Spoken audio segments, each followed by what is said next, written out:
अमूमन मैं व्यक्तिगत तौर से भी और कांग्रेस पार्टी राजनीति में धर्म पर डिबेट करने से परहेज करती है। मुझे लगता है वो गलत है। मुझे लगता है धर्म और आस्था बहुत पवित्र विषय है, उन पर राजनीति नहीं करनी चाहिए। लेकिन करोड़ों हिंदू धर्म के अनुयायियों की आस्था को अगर भारतीय जनता पार्टी के लोग मोदी भक्ति में चूर होके, मोदी के अंधभक्त बनकर, घमंड और अहंकार में अगर हिंदू देवी देवताओं का अपमान करेंगे, हिंदुओं को, करोड़ों हिंदुओं की आस्था पर ठेस पहुंचाएंगे, तो चुप रहना संभव नहीं है। और कल कुछ ऐसा ही हुआ।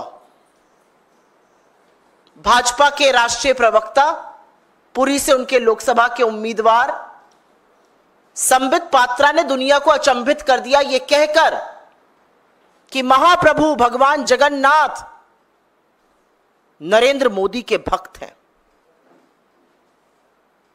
इस बयान की जितनी निंदा की जाए उतनी कम है। किसने आपको हक दिया है कि हिंदू देवी देवताओं के लिए ऐसे तिरस्कृत करने का काम करिए, उनका अपमान करिए? उनको नरेंद्र मोदी का भक्त बता रहे हैं आप। और असलियत यह है कि जब कोहराम मचा तब झूठी माफी मांगने की बात कर रहे हैं। मैं उपवास करूंगा। इतनी गलत बात कही थी, पहले ही आकर कहना चाहिए था। लेकिन क्या यह पहली बार हुआ है? क्या यह पहली बार हुआ है कि हिंदू देवी देवताओं का नरेंद्र मोदी के समकक्ष करके अपमान किया गया है? बिल्कुल भी नहीं। यह तस्वीर आपको याद होगी, प्राण प्रतिष्ठा के दौरान बीजेपी के ऑफिशियल हैंडल से यह तस्वीरें इस्तेमाल की गई थी। इन तस्वीरों में भगवान राम एक छोटे से बच्चे और उनकी उंगली पकड़कर एक वयस्क नरेंद्र मोदी उनको मंदिर की ओर ले जा रहे हैं। मैं हिंदू धर्म की अनुयायी हूं, हिंदू धर्म को मानती हूं। ऐसे करोड़ों अनुयायी हैं। यह हमारी आस्था, हमारे विश्वास, हमारे धर्म के खिलाफ जो आपकी सोच है उसको दिखाता है। युग युगांतर से जो ईश्वर इस ब्रह्मांड को चला रहा है उसको आप नरेंद्र मोदी का भक्त बता रहे हैं। राम छोटे से बच्चे हैं, मर्यादा पुरुषोत्तम राम सनातन धर्म का आधार, उनको छोटा सा बच्चा बना के मोदी जी उनको मंदिर ले जा रहे हैं। और ऐसा भी नहीं है कि ये बड़बोले बयान पहली बार आए हैं। आपको याद होगा अयोध्या की प्राण प्रतिष्ठा, और वहां पर श्री राम, प्रभु राम से ज्यादा बड़े कटआउट हर खंबे पर नरेंद्र मोदी के लगे थे। चंपत राय ने तो मोदी जी को भगवान विष्णु का अवतार ही बता डाला था। आपको याद हो केंद्रीय मंत्री गिरिराज सिंह जो अक्सर ऊल जलूल वाहियात बयानों के लिए जाने जाते हैं, उन्होंने भी मोदी को अवतार बताया था। बीजेपी की प्रत्याशी हैं, बहुत प्रचलित प्रत्याशी हैं कंगना रनौत जी, पद्मश्री, उन्होंने श्री राम का अंश बताया है मोदी जी को। उत्तराखंड के पूर्व मुख्यमंत्री जिनको लड़कियों का जीन्स पहनना बहुत अखरता था, उन्होंने भी तुलना जो थी तीरथ सिंह रावत ने मोदी जी की भगवान से की थी। साक्षी महाराज ने तो बोला भगवान राम ही है नरेंद्र मोदी। और असलियत एक और है। असलियत यह है कि इन सब तुलनाओं का यह सोचा समझा प्रोपेगेंडा है जो नीचे से शुरू हुआ है। और अब उस प्रोपेगेंडा से इतने आत्ममुग्ध हो गए हैं नरेंद्र मोदी जी कि वो टेलीविजन के इंटरव्यूज में अपने आप को ईश्वर का दूत कहने लगे हैं, अपने अंदर दैवी शक्ति कहने लगे हैं। ये हो क्या गया है भाजपाइयों को? हो क्या गया है नरेंद्र मोदी को? किसने आपको लाइसेंस दिया है कि आप हिंदू धर्म के देवी देवताओं का तिरस्कार करें, उनका अपमान करें? कोई बता रहा है मैं गिलहरी हूं, वो राम है। कोई बता रहा है वो एक बार दिन में खाना खाता। ये सब प्रोपेगेंडा का हिस्सा है, ये कुछ नहीं है। ये सोचा समझा प्रोपेगेंडा है। और आपकी जानकारी के लिए याद दिला दूं, ऐसा प्रोपेगेंडा इतिहास में पहले भी देखा गया है। हिटलर भी अपने आप को ईश्वर का दूत, ईश्वर का स्वरूप बताता था। आपको पता है ना, किम जोंग, वो भी खुद को अपने अंदर दैवीय शक्ति बताता है, ईश्वर का स्वरूप बताता है, कहता है पेशाब नहीं करता है। ये किस तरह की बातें, जो ये तानाशाह होते हैं ऐसी बातें करके आत्ममुग्ध रहते, वही बात नरेंद्र मोदी जी कर रहे हैं। मैं यहां पर लेकिन एक सवाल आप लोगों से पूछना चाहती हूं। जब इस पर कोहराम मचा तो बोला गया स्लिप ऑफ टंग हो गई थी। अच्छा, इतनी बड़ी स्लिप ऑफ टंग हो गई कि भगवान को मोदी का भक्त बता डाला, और तब तक आके नहीं स्पष्टीकरण दिया जब तक कोहराम नहीं बचा, हमने मुद्दे को नहीं उठाया। जब हजारों करोड़ों अनुयायियों ने कहा कि यह गलत है, तब आपको स्लिप ऑफ टंग याद आया। और मैं मीडिया से पूछना चाहती हूं, नोएडा के उन तमाम कमांडो वॉरियर एंकरगढ़ से पूछना चाहती हूं, आप क्यों चुप है? किस बात का पास दे रहे हैं? मैंने कुछ मीडिया के साथियों की ट्वीट और पोस्ट देखी, वो कह रहे स्लिप ऑफ टंग हो जाता है। अच्छा, ऐसा स्लिप ऑफ टंग जब विपक्षी प्रवक्ताओं और नेताओं का होता है तब तो आप लिंचिंग करते हैं, नोच खसोट लेते हैं उनको। इस पर क्यों आपका सुई टपक सन्नाटा है? असलियत यह है कि कोई सवाल बीजेपी से नहीं पूछा जाएगा। जब मोदी जी ने बताया कि मैं ईश्वर का दूत हूं और मुझ में अंदर दैवीय शक्ति है, तो मुझे लगा कि शायद पत्रकार महोदया इतनी आत्ममुग्ध हो गई ईश्वर का स्वरूप देखकर कि आगे पूछ ही नहीं पाई कि ये जो स्वरूप है आपका, इसके चलते 45 साल में सबसे ज्यादा बेरोजगारी क्यों है? इसके चलते युवाओं के लिए रोजगार क्यों नहीं है? इसके चलते आपने आटा, दही, पढ़ाई, दवाई पर जीएसटी क्यों लगाया है? इसके चलते कमरतोड़ महंगाई क्यों है? 18वीं लोकसभा का चुनाव बेरोजगारी पर, महंगाई पर, बढ़ती हुई गरीबी पर, महिला सुरक्षा पर, किसान की बदहाली पर और मजदूर की मजबूरी पर और हाशिए पर रह रहे पिछड़े, दलित, आदिवासी और गरीब सामान्य वर्ग के लोगों की लड़ाई है। इसके अलावा कोई मुद्दा नहीं है।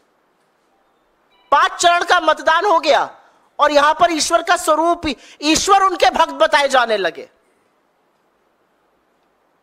इस ईश्वर के स्वरूप ने 21 लाख करोड़ का कर्जा किसानों पर लाद दिया, 205 लाख करोड़ का कर्जा देश पर लाद दिया, महंगाई हर चीज में तिगुनी कर दी। मजाक बनाकर, अगर प्रशासन को मजाक बनाकर अगर किसी ने गवर्नेंस को रखा है तो वो मोदी जी ने रखा है। और यही हिटलर करता था। हिटलर ने भी अपना एक प्रचार मंत्री हायर किया था, वो भी रेडियो टीवी पर वैसे ही काबिज रहता था जैसे ये रहते हैं, वहां पर भी इसी तरह का चरण वंदन होता था। असलियत यह है कि जो रंगी पुती छवि थी उसका रंग उतर चुका है पूरी तरह से, और रंग उतरने के बाद आज हाल यह है कि जनता अपने विकास का हिसाब मांग रही है, जनता असलियत बयां कर रही है, जनता खड़े होकर हमारी तरफ कहते हैं चहटा रही है, दौड़ा दौड़ा के सवाल पूछ रही है और सवालों का जवाब नहीं है। तो जब सवालों का जवाब नहीं है तो आप आस्था को पर प्रहार करिएगा। आप हिंदू धर्म के देवी देवताओं पर, हमारे आराध्य इष्टों को, इनका भक्त बता दीजिएगा और हम चुप रहेंगे। मेरा अपना मानना है कि ना उपवास से ना माफी से इस देश के और दुनिया के करोड़ों हिंदू जो प्रभु जगन्नाथ में विश्वास करते हैं, जो भगवान राम में विश्वास रखते हैं, जो हम सब के आराध्य हैं, उनकी आस्था पर प्रहार हुआ है और नरेंद्र मोदी को माफी मांगनी चाहिए। यह गुनाह है, यह पाप है और माफी नरेंद्र मोदी को मांगनी चाहिए जो अपने आप को आजकल खुद भगवान का दूत बनाने लगे हैं। ये क्या प्रोपेगेंडा चल रहा है देश में? देश के मुद्दों पर प्रधानमंत्री बात नहीं करना चाहते हैं और शीशे की तरह साफ है कि 5 चरण के मतदान के बाद 4 जून को ना भाजपा की सरकार बनेगी, ना नरेंद्र मोदी इस देश के प्रधानमंत्री बनेंगे। बजाय मुद्दों की बात करने के लगातार आपने मुद्दों से भटकाया है और असलियत यह है कि जिस व्यक्ति का इस चुनाव में खुद का वजूद खत्म होने जा रहा है, जो विपक्ष को पानी पी पी के कोसता है, जिसका पाकिस्तान प्रेम, जिसका हिंदू मुसलमान विषाक्त करना हमें आज तक समझ में नहीं आया, वो अपना महिमा मंडन करने के लिए पूरी प्रोपेगेंडा मशीन चल रही है। मतलब ऐसी अंधभक्ति कि आप करोड़ों हिंदुओं की आस्था पर प्रहार करने को तैयार है। यह बर्दाश्त नहीं किया जाएगा, किसी कीमत पर नहीं किया जाएगा। I do believe what Sambit Patra has said is an absolute insult to the faith that millions of Hindus, that billions of Hindus have in their religion, in our gods. और माफी तो नरेंद्र मोदी जी को मांगनी पड़ेगी। यह सर्वथा गलत है, बिल्कुल गलत है, यह किसी कीमत पर स्वीकार्य नहीं है। आपके सवालों का इस मुद्दे पर स्वागत है।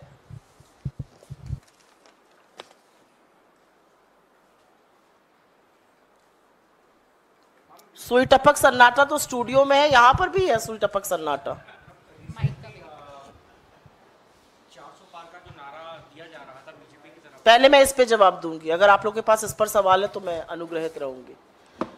पर यह सच है, यह बिल्कुल सच है कि मीडिया जो स्लिप ऑफ टंग की दुहाई आज दे रहा है, वो मीडिया विपक्ष के प्रवक्ताओं को तो नहीं ऐसी सहूलियत देता है, विपक्ष के नेताओं की तो लिंचिंग करता है, पूरे पूरे दिन बड़े बड़े बैंड लगा के शो करता है। इस पर क्यों चुप है?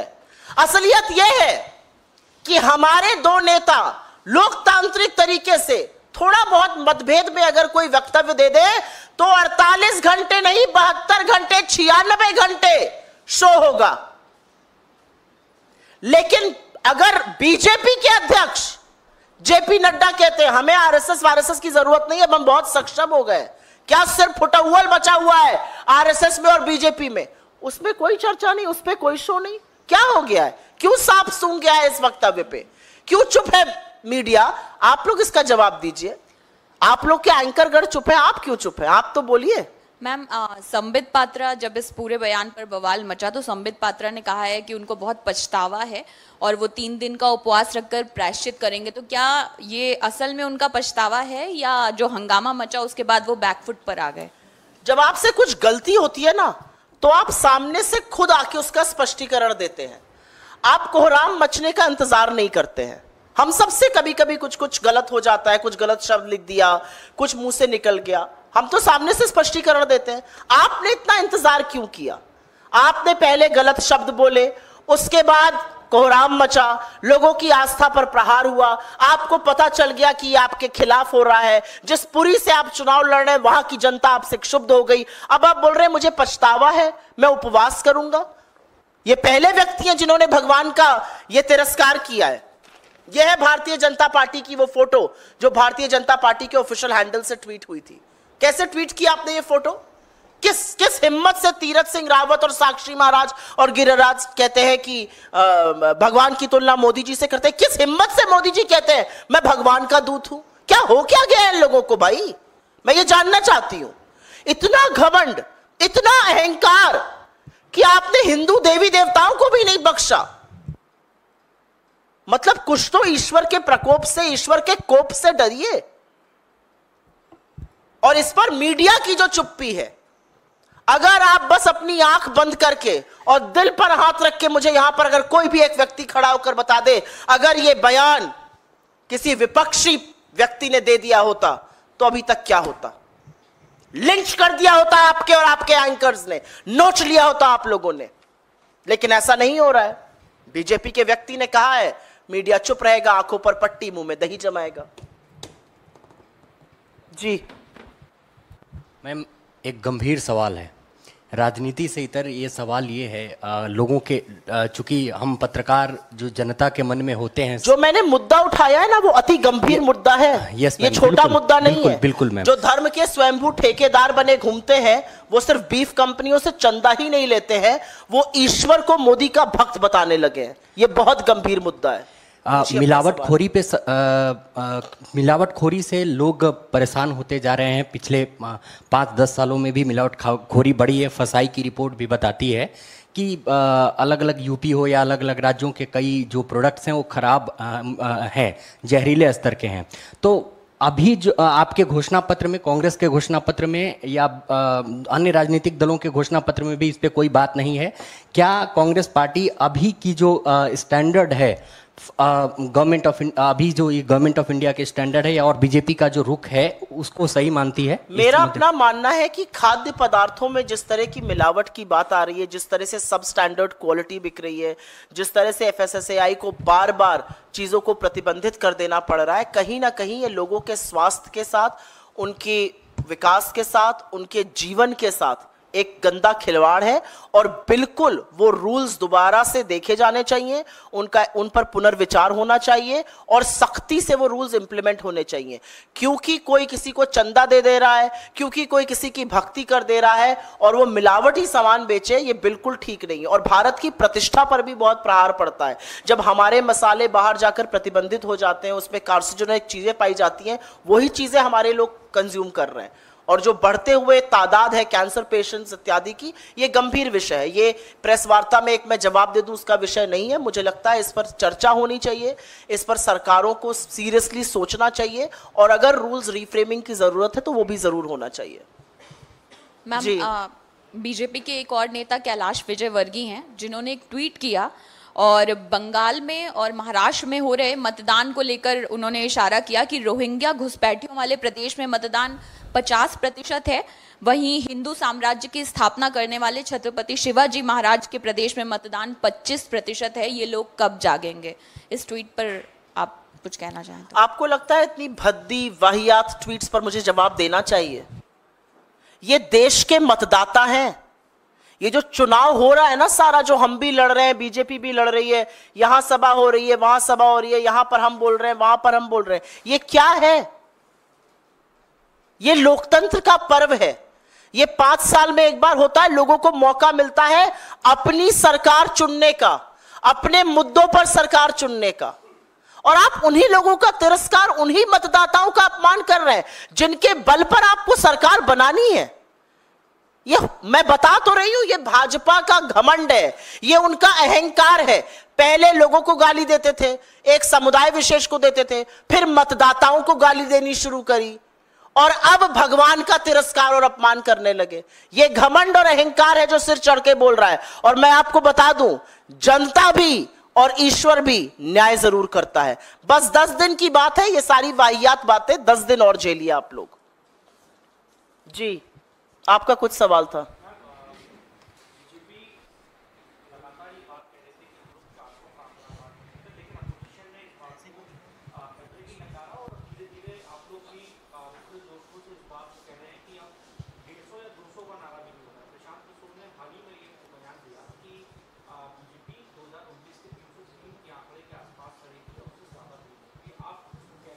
मैंने पहले भी इस मंच से कहा और फिर कहती हूं कि मैं ये कंसल्टेंट्स की बात पर ध्यान नहीं देती हूं और उस पर वक्तव्य भी नहीं देती हूं।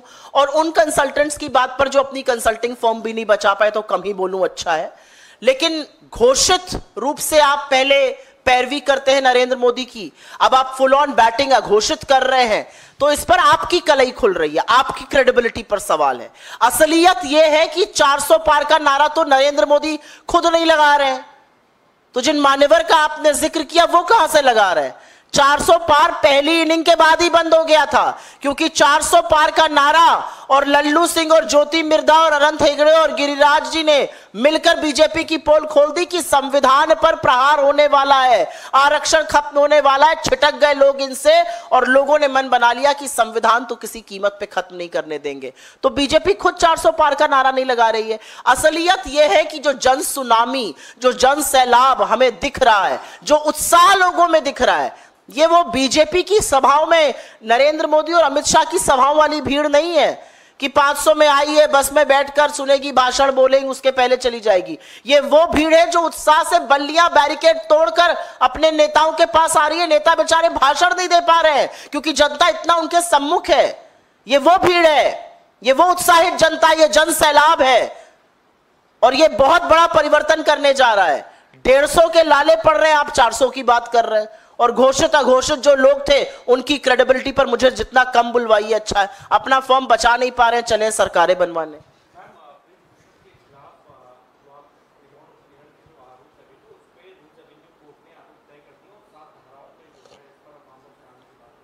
राउज एवेन्यू कोर्ट ने आरोप तय कर दिए हैं, लेकिन नरेंद्र मोदी ने क्या किया? क्या एक्शन लिया ब्रजभूषण के खिलाफ? इतना डरते क्यों है मोदी और शाह ब्रजभूषण से? ब्रजभूषण ने उनके लड़के को टिकट दे दिया। ब्रजभूषण खुल के कहते हैं दबदबा है, कायम रहेगा, मैं लड़ूं या मेरा लड़का लड़े, एक ही बात है। ये तो इन्होंने न्याय किया इस देश की सबसे होनहार बेटियों के साथ। उन बेटियों के साथ जब मेडल आया तो मोदी जी ने खूब हाथ मिलाया, खूब हाथ हिलाया, एक साथ उनका हाथ उठाया, और जब उनके ऊपर किसी ने हाथ उठाया तो मोदी जी आरोपी के संरक्षण देने लगे। उन्होंने क्या किया? राउज एवेन्यू कोर्ट ने तो चलिए तय कर दिए आरोप, मोदी जी ने क्या किया? और फिर कहते हैं मैं महिला सुरक्षा की बहुत बात करता हूं। महिलाओं का नाम नरेंद्र मोदी को और उनकी सरकार को कतई नहीं लेना चाहिए। कोई और सवाल? मैम एक सवाल है। कलकत्ता हाई कोर्ट के एक जज रिटायर हुए और अपने रिटायरमेंट के भाषण में उन्होंने कहा कि वो संघ के सदस्य थे 30 सालों तक, और अब चूंकि रिटायर हो रहे हैं तो आगे भी संघ उन्हें कोई काम देगा तो वो करेंगे। और मेरा अपना मानना है कि मैं जुडिशरी पर टिप्पणी नहीं करना चाहती हूं, लेकिन जिस तरह से जुडिशरी में इस तरह की मानसिकता वाले लोग भरे हुए हैं, जिस तरह से इंस्टीट्यूशनल ऑटोनॉमी को खत्म किया गया है, यह अपने आप में एक बहुत चिंता का विषय है। एक सिटिंग जज छोड़ के ज्वाइन किए ले रहा है, अगले दिन मुख्यमंत्री को गरिया रहा है। एक जज रिटायर होते कह रहा है मैं संघ का आदमी हूं, मैं तो संघ चला जाऊंगा। तो ये लोग कर क्या रहे थे जुडिशरी में? न्यायपालिका की एक बहुत मजबूत भूमिका है, लोकतंत्र का एक बहुत मजबूत स्तंभ है। मुझे ऐसा लगता है ये बड़ा खतरनाक ट्रेंड है और इस पर चर्चा होनी चाहिए। इस विषय पर गहन चिंतन की जरूरत है। इसलिए मैं कह रही हूं, मैं जुडिशियल प्रोवेस में जुडिशरी के ऊपर कोई टिप्पणी नहीं करना चाहती हूं, उनके दिए हुए फैसलों पर अभी मैं टिप्पणी नहीं करना चाहती हूं, लेकिन उनका जो कथन है वो चिंताजनक है और इस देश में एक नई चर्चा होनी चाहिए कि न्यायपालिका कितनी स्वतंत्र है और किस तरह के लोग उसमें हैं। धन्यवाद जी, बोलिए। संबित पात्रा ने कहा है कि अनजाने में की गई गलतियों को भगवान भी माफ़ कर देते हैं, इसका मजाक नहीं बनाना चाहिए और इस मुद्दे को इतना बड़ा करने की ज़रूरत भी नहीं है। तो आप क्या सोच रही थी, वो क्या कहेंगे? अनजाने में गलती हुई थी, जैसे ही गलती हुई होती तुरंत हाथ जोड़ के माफ़ी मांगते तो ईश्वर ज़रूर माफ़ कर देते। अनजाने में गलती हुई, घंटों वो वीडियो पड़ा रहा, फिर किसी को दिखा, फिर किसी ने ट्वीट किया, फिर और लोग बोलने लगे उसके बारे में, जब कोहराम मचा, जब ऑपोजिशन बोलने लगी, जब पुरी के लोग बहिष्कार करने लगे, जब पुरी की जनता ने कहा कि भगवान जगन्नाथ का ये तिरस्कार हम नहीं सहेंगे, तभी उनसे अनजाने में गलती याद आई। पहले याद आ गई होती, हाथ जोड़ के माफ़ी मांगते, प्रायश्चित करते, क्यों नहीं पहले किया? क्यों राजनीतिक कोहराम के बाद ही उनको याद आया? ईश्वर माफ करता है अनजाने में की हुई गलती। ईश्वर अपने खिलाफ प्रोपेगेंडा माफ नहीं करता है। आप ईश्वर का तिरस्कार करके नरेंद्र मोदी को कहिए कि ईश्वर नरेंद्र मोदी के भक्त हो गए, ये अनजाने में गलती नहीं है, ये भगवान का तिरस्कार है जो संबित पात्रा को और उनके तमाम साथी जो करते नहीं करना चाहिए था। लेकिन ये एक बड़ी सोची समझी साजिश के तहत हो रहा है। छोटे छोटे लोग उसकी बात करते हैं, फिर ऊपर नरेंद्र मोदी बोलते हैं मैं ईश्वर का दूत हूं, मुझ में दैवीय शक्ति है, मुझ में वहीं से शक्ति आती है। ये बहुत एक प्रोपेगेंडा दुनिया ने पहले भी देखा है इतिहास में। ये प्रोपेगेंडा हिटलर ने भी किया अपने प्रधानमंत्री गोबल्स के द्वारा, ये प्रोपेगेंडा किम जोंग भी करता है। इस तरह के प्रोपेगेंडा दुनिया ने देखे। तानाशाह ऐसे प्रोपेगेंडा करते हैं। इन प्रोपेगेंडाओं का अंत जो है ना, वो ईश्वर भी करेगा और इस देश की लोकतांत्रिक जनता भी करेगी। जी हाँ,